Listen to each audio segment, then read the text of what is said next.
Hi everyone and welcome to another episode of Chow with Lau, and today I'm going to show you how to make the juiciest, most tender, most delicious Chinese spare ribs you've ever had in your life.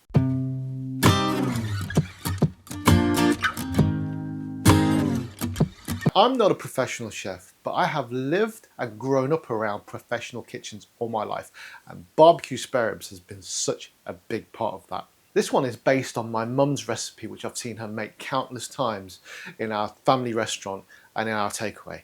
It's a Lao family recipe that's older than me, and that is saying something. Okay, so the first thing I'm going to do is prepare our ribs. I've got some nice pork ribs here. You can use beef or lamb, whatever you fancy, but traditionally Chinese spare ribs are made with pork ribs. So what I'm going to do is just cut them with my trusty meat cleaver into the appropriate size. So when we get to the thinner end of the ribs, I'm going to cut them a bit more chunky because obviously you need something that's a little bit substantial.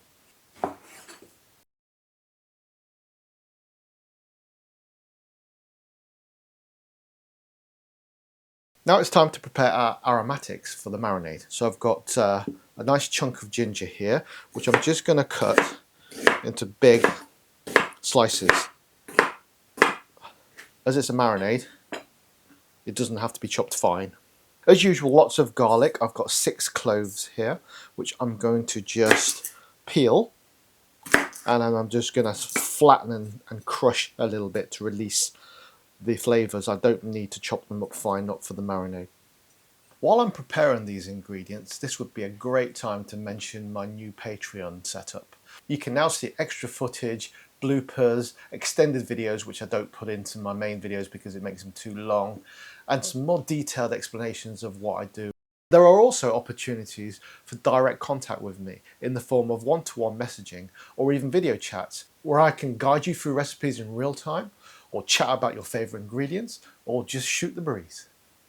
A shout out to Bubba Peppers, who is my newest patron. Thanks Bubba, you've been a long time supporter of my channel and I really appreciate you.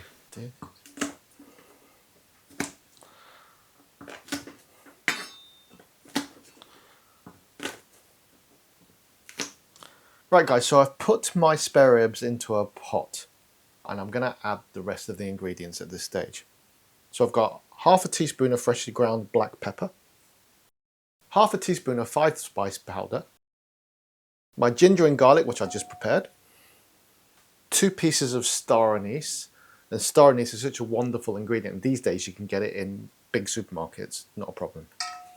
Then I'm going to add 5 tablespoons of hoisin sauce. Hoisin sauce being the quintessential Chinese barbecue sauce. 1 tablespoon of yellowbean sauce. Now a lot of you guys seem to have trouble finding yellowbean sauce. You can usually find it in Asian or Chinese supermarkets, but if you can't, don't worry about it. Put an extra tablespoon of hoisin sauce and you're good to go. Also going in is 2 tablespoons of light soy sauce and 1 tablespoon of dark soy sauce. Notice that I'm not putting any extra salt in because the hoisin, the yellow bean and the soy sauce are plenty salty enough. You don't need to add extra salt. For sweetness, I'm going to put in 3 or 4 tablespoons of honey, adjust to your own taste. I like my barbecue ribs nice and sticky and sweet. I'm also going to add a good glug of white wine. You can use, if you've got it, shaoxing rice wine. I don't have any of that, actually I've run out, so I'm just using white wine, and that should be fine for this. If you want to go completely authentic, if you like, go get some shaoxing rice wine, I can't even say it properly. And then add enough water to cover the meat. I'm going to give it a stir to mix all the ingredients together. So I'm just going to make sure everything is mixed in nicely, so all the ingredients are equally distributed. And then we have enough, just enough liquid to cover our meat.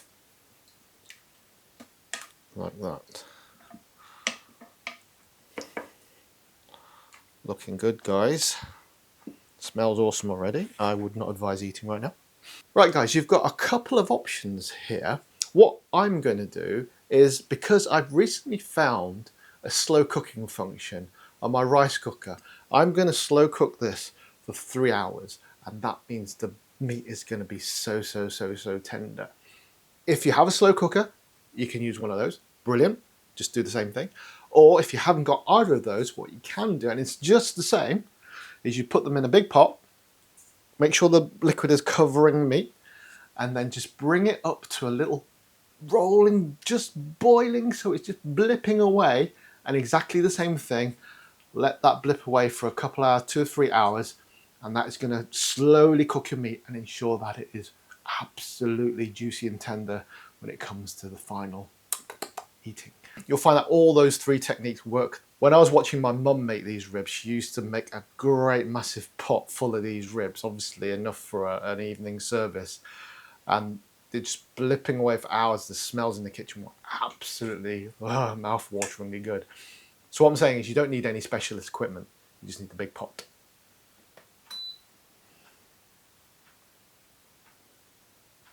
Right guys, so time is up on our ribs.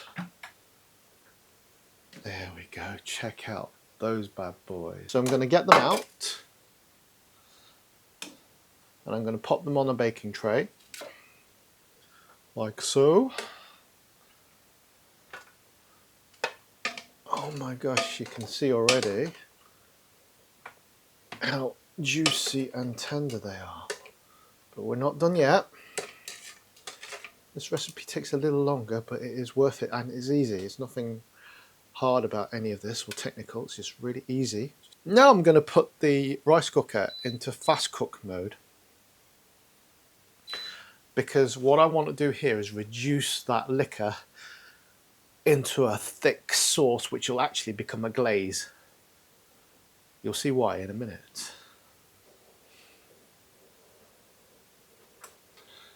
So once you've got it reduced to about this kind of consistency, we're about ready. So what I'm going to do is bring our ribs in, and we're just going to pour this lovely glaze all over our ribs.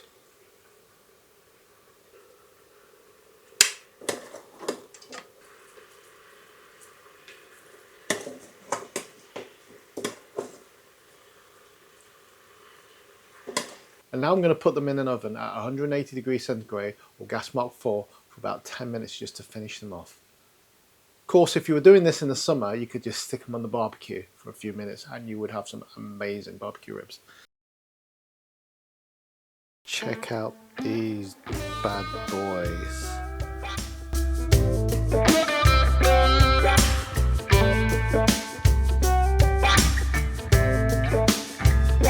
Right guys, moment of truth.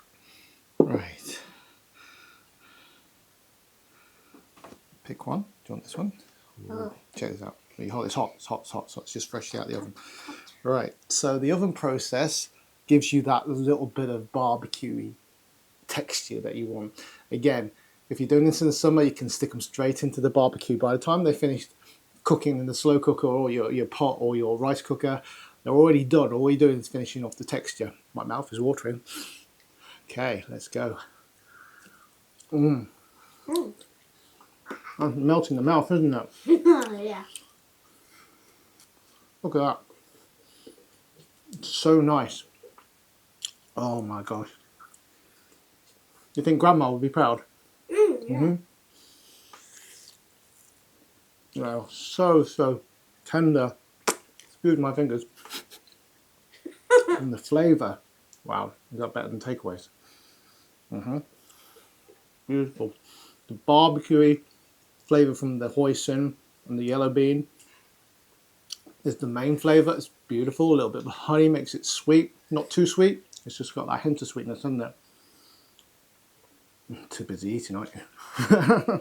And everything else, the star anise gives it a slightly aniseedy flavour, which is that's probably what you when you've had ribs from restaurants and stuff before, you probably wondered what that flavour was, and that's what it is. And it all kind of comes together to make this beautiful, deep. It's not just it's not like just like a sweet rib sometimes you get from restaurants that are not Chinese, this is just as like proper barbecuey, that smokiness. Wow. Yeah. Every time we ask for a takeaway or go to a restaurant, we always have ribs, don't we? It's just the best thing ever. Ribs are great. And these are the best. Thanks, Mum, for the recipe. Best ones out of them all. We're too busy eating to be presenting, aren't we? Look at how clean your bone is. Oh my gosh. Can I grab another? I suppose. Yeah, well, Yeah. don't put them back in there. Rib etiquette. Do not put the bones back in the dish. You put just on the table here. Yep. And the ginger and the garlic is all there, and the undertones of flavour that just gives it. You can't taste them kind of individually, but you can when you concentrate. But it's all kind of in that melting pot of flavour, which gives it that deep, rich, barbecue flavour that is unique to Chinese spare ribs. Chinese spare ribs are the best. End of. There's no argument. If you want to argue with me, put some comments in the comment section below and we can talk there. But I can tell you now, you're not going to win. And remember to smash the like button and hit the subscribe too. It helps a lot, seriously. Thanks, And guys. turn on notifications for us so you can know when our videos upload. Thank you, Kobe. I don't think there's anything more to say. I think we're too busy eating. So we'll see you in the next one. Take care, guys. Bye. Bye. Bye.